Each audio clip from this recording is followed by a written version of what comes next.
અરે મહારાજ ગોવાળિયા હજી જૂઠું બોલી રહ્યા છે. અરે ગોવાળિયા, મેં તમને કહ્યું સત્યને જો સાચું કહેશો તો રાજ તરફથી ઇનામ આપવામાં આવશે. જૂઠું બોલશો તો તમને સંકટ જેલમાં પૂરવામાં આવશે. માટે જે હોય તે સત્ય કહી દો. એટલે હવે સત્ય કેવું પડશે હો. અરે મહારાજ, સત્ય કહેવામાં તમને ખોટું તો નહીં લાગે ને મહારાજ? અરે રાયકા ભાઈ, સત્ય કહો અને મને જૂઠું કાંઈ નહીં લાગે. માટે જે વાત હોય તે તમે સાચું બોલી જાઓ.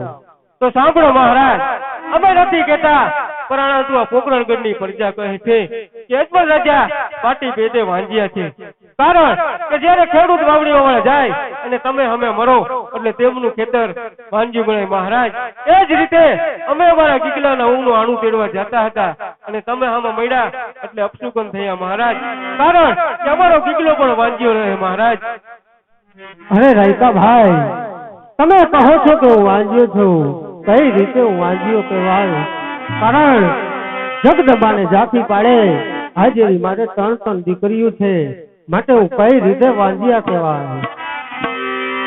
અરે આજ લાઠાને લક્ષ્મી રે ભલે મારતી તારી રે.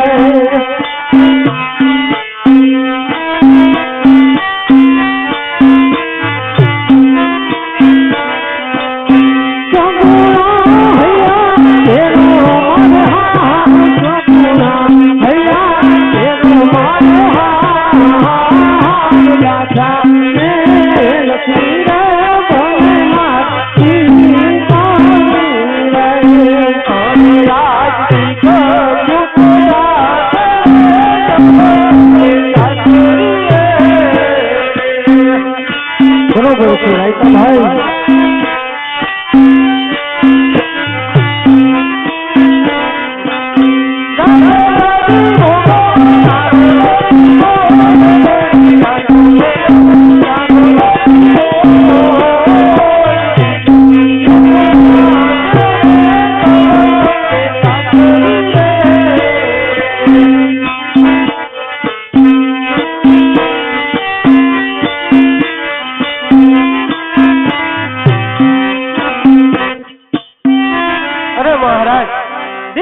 ચકલીનો માળો કહેવાય.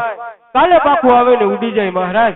પણ બાનો બબડો લૂલો લંગડો એક પણ જો દીકરો હોત તો આ રાજગાદી ચલાવી શકે મહારાજ. નકર એક સમયે આ રાજગાદીને સવા મણના તાળા લાગી જશે મહારાજ.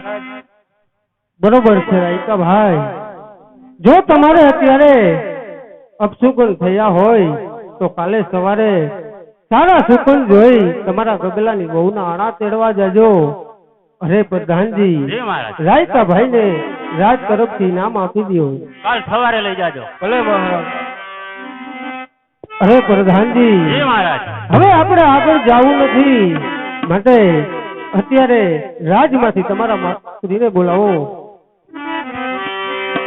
અરે આજ જાની બોલાવે વાતો કરી આવા દો.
અરે સતી ના પૂછો વાત સતી તો સારું છે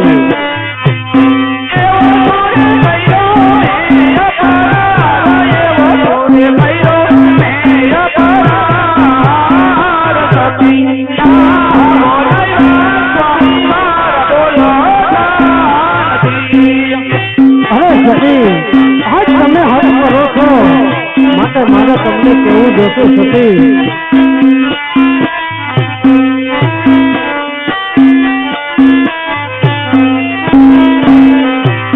અરે આજ રાજન રે કહે સતી રાણી સાંભળો રે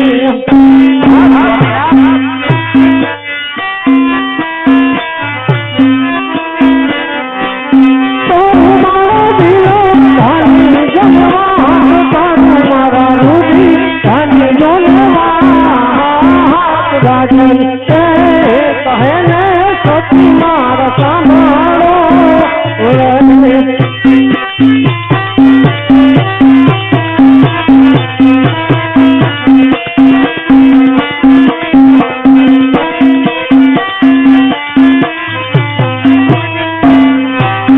હવે આજ આયા તેડવા જતા રબારી પાછા રેવડા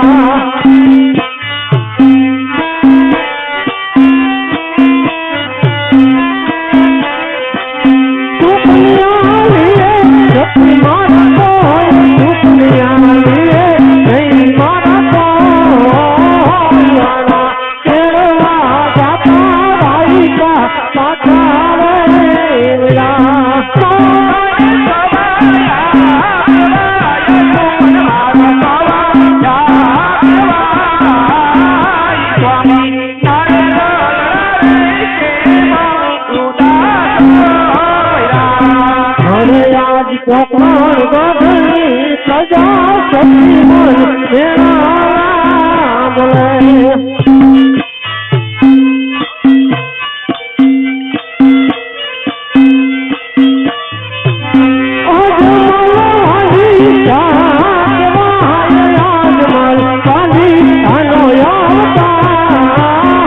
કોકણ ગઢની પ્રજા સતી મન મેળા બોલે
રાજ દીકર તુરે જાશે રે સૌ સૌ સાસરે રે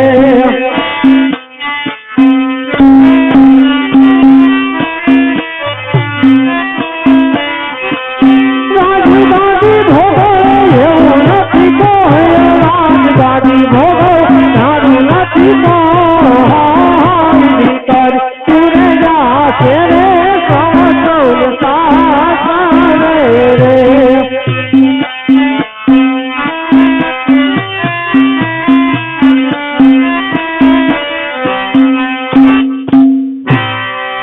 અરે સતી દીકરીઓને પરણાવો એટલે પોત પોતાને સાસરે ચાલી જશે સતી રાજગાદી કોઈ ચલાવે એવો લૂલો લંગડો કે બાડો બગડો જો એક દીકરો હોત ને સતી તો આ રાજ ચલાવત નહીતર તો મારા ગયા પછી પોકરણ ગઢના રાજને સવા સવા મણના તાળા મારવાનો વારો આવશે સતી તાળા મારવાનો વારો આવશે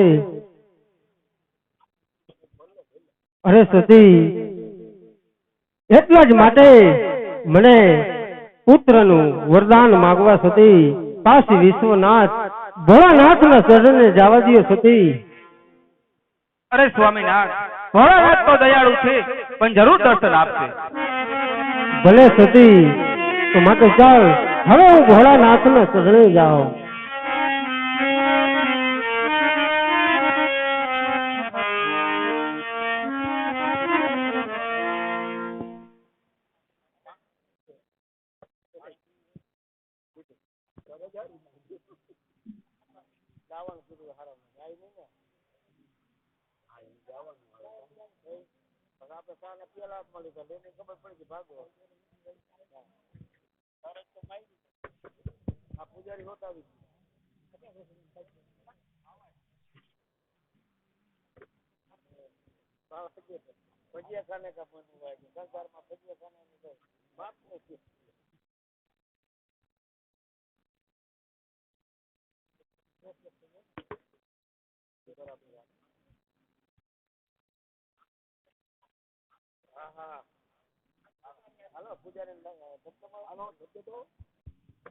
અલગ નિરંજન કોણ છે ભોળાનાથનો પૂજારી પૂજારી હોય પૂજારી ભોળાનાથનો પૂજારી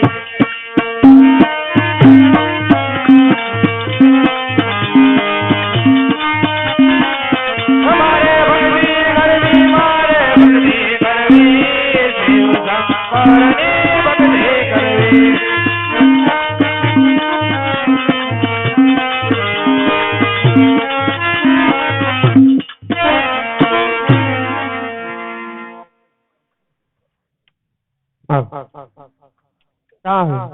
સામે દેખાય કાશી વિશ્વનાથ ભોળાનાથ નું મંદિર છે માટે ચાલ જાઓ અરે પૂજારી મહારાજ આ મંદિર શાનું છે આ મંદિર ભોળાનાથ નું છે અરે પૂજારી મહારાજ જો ભોળિયાનાથ નું મંદિર હોય તો મારે પણ પૂજા કરવી છે તો ચાલો આપણે બંને કરીએ ચાલો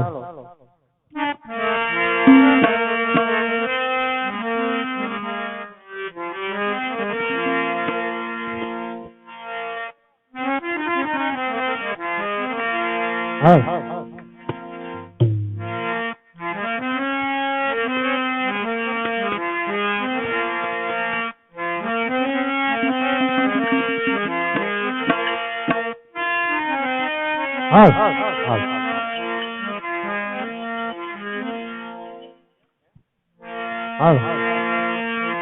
તારી ધૂન લાગી ભોળા તારી ધૂન લાગી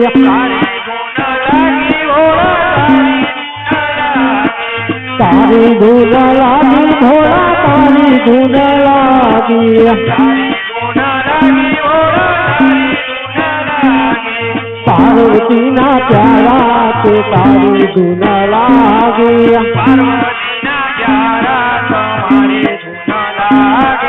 પાર્વતી ના પ્યારા તે તારી ધૂન લાગી તારી ધૂન લાગી ભોળા તારી ધૂન લાગી ધૂન લાગી ભોળા તારી ધૂન લાગી નાગવાળા તમારી ધૂન લાગી નાગવાળા તમારી ધૂન લાગી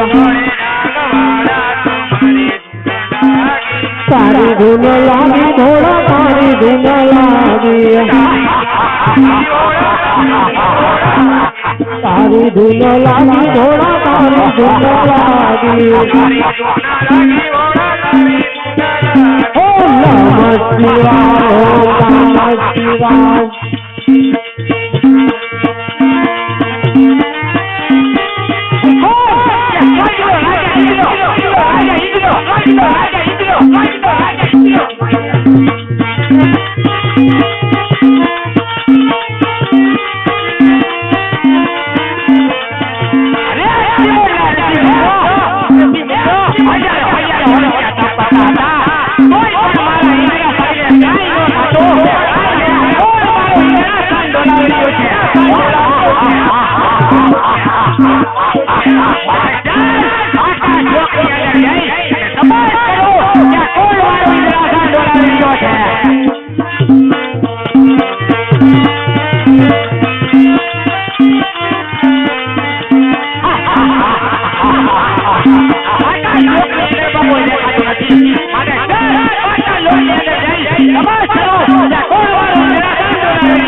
પડ્યા. અરે બ્રહ્માદેવ ત્રિમૂર્ણા ઋષિ મુનિઓ હજારો વર્ષે તપ કરતા હતા તોય પણ મારા ઇન્દ્રસંગને કઈ ન થતું અને આ કાળા માથાનો માનવી ફક્ત 3 દિવસથી તપ કરી રહ્યો છે પોપટના પાંજરીમાં ફક્ત મારું ઇન્દ્રસંગ ડોલાવી રહ્યો છે જો આપણને રજા આપતા હો તો તને ધરતી મસ્તક જોયા કરું. અરે નહીં ઇન્દ્રદેવ, તમારું ઇન્દ્રપુરી ડોલે છે ને આમ અમારું બ્રહ્માપુરી પણ ડોલે છે. આપનાથી મોટા કોણ કે વિષ્ણુદેવ? તેને મને કહ્યું હતું કે જ્યારે સંકટ પડે ત્યારે યાદ કરજો. અરે બ્રહ્માદેવ તો અત્યારે સંકટનો સમય છે અને વિષ્ણુદેવને અત્યારે જઈને બોલાવો.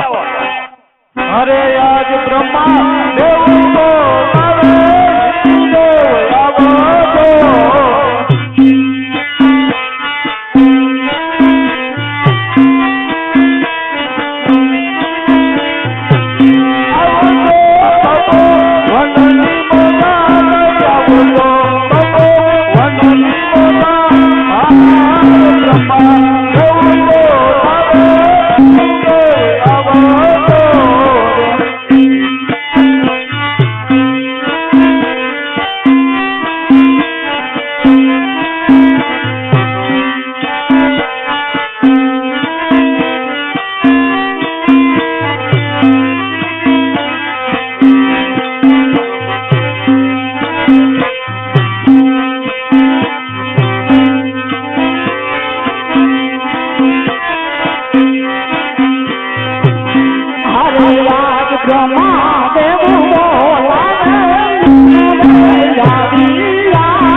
બોલાવવાનું કારણ આપને ઇન્દ્રદેવ બોલાવે.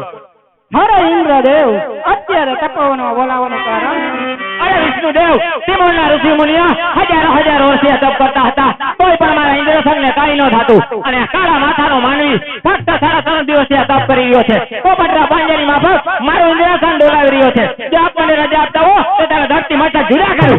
નહીં ઇન્દ્રદેવ, જેમ તમારી ઇન્દ્રપુરી ડોલે છે તેમ મારી વૈકુંઠપુરી પણ ડોલે છે. પણ મારાથી મોટા કોણ કે શંકરદેવ. શંકરદેવે મને કહ્યું હતું કે દેવ વિષ્ણુ જ્યારે તમને સંકટ પડે ત્યારે મને યાદ કરજો.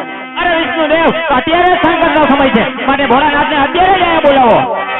હરે યાદ વિષ્ણુ દેવ બોલાવે, ભોળાનાથ આવજો રે.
વિષ્ણુદેવ તપોવનની અંદર અત્યારે બોલાવવાનું કારણ? આપને ઇન્દ્રદેવ બોલાવે છે. અરે ઇન્દ્રદેવ, તપોવનની અંદર અત્યારે બોલાવવાના કારણ? અરે દેવના દેવ મહાદેવ, આપ તો અંતર્યામી છો, આપ તો સૌ જાણે છો. આ કાળા માથાનો માનવી ફક્ત 3.5 દિવસથી તપ કરી રહ્યો છે. પોપટના પાંજરાની માફક મારું ઇન્દ્રસન ડોલાવી રહ્યો છે. જો આપ મને રજા આપતા હો તો તેના ધરતી મતલબ જુદા કરું. નહીં ઇન્દ્રદેવ, જેમ તમારું ઇન્દ્રસન ડોલે છે તેમ જ મારી કૈલાસપુરી પણ ડોલે છે. માટે હતી એની તમે જરા પણ ચિંતા કરશો નહીં, કારણ કે તમારો પ્રેમીનો ભક્ત અજમલ છે. દેવોના દુખડા ભાગો ભોળા શંકર, દેવોના દુખડા ભાગો રે.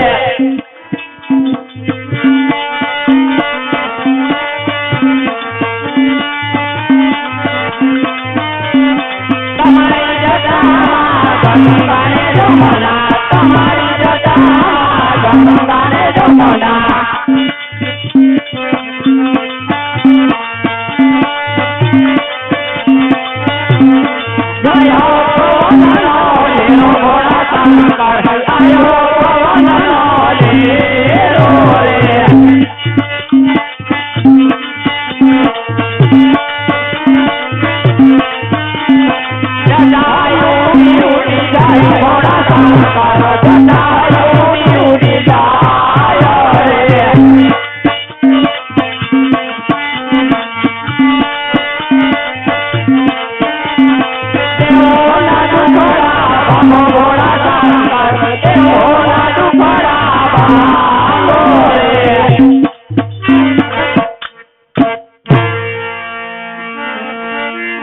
એવા ઇન્દ્ર જાવ કાય ઇન્દ્ર